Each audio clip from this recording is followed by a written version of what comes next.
To join a Zoom meeting, you first need to find your meeting invitation. Look for the Zoom link in your email, text message, calendar, or chat. As you can see over here, I was emailed this Zoom meeting link. The next step is to open the link. Your device may open the Zoom app or give you the option to continue in your browser. As you can see, I can either click to join from Zoom Workplace app or join from browser. If you don't have the Zoom Workplace app installed yet, you can download that right away. I'll click on Join from Browser.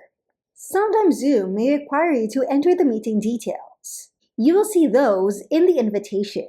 If you're not joining the Zoom meeting through a direct link, such as I did over here, you may have to enter the meeting ID as well as the passcode in order to join. Now it's time to check your audio and camera. Choose your microphone, speaker, and video settings before entering. If you wish, you can also continue without a microphone and camera. I'm going to click on Use Microphone and Camera, and then on Allow while visiting the site.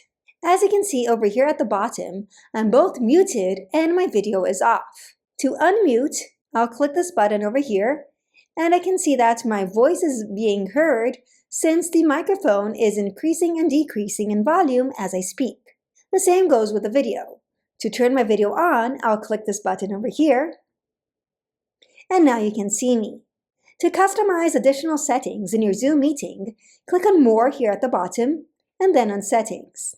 If you click on Video, you can select whether you want to stop your video when joining or not, mirror your video or not, hide self-view if you don't want to see yourself while you're in the Zoom meeting, hide non-video participants, as well as whether you want to show yourself as an active speaker when you talk or not.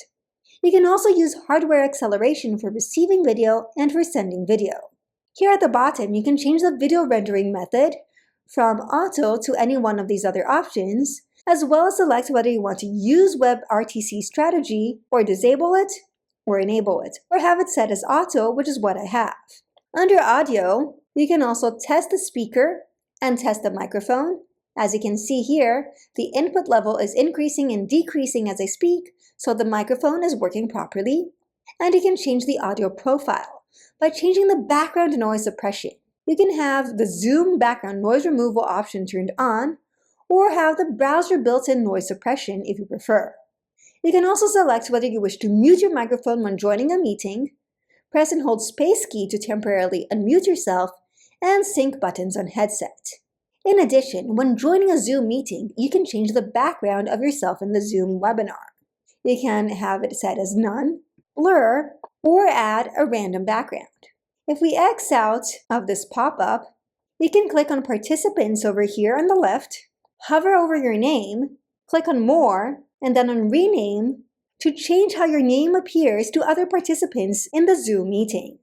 Once you're ready to leave the Zoom meeting, click on End over here at the bottom, and then on Leave Meeting. For even more Zoom tips and tricks, make sure to check out the video on the screen right now.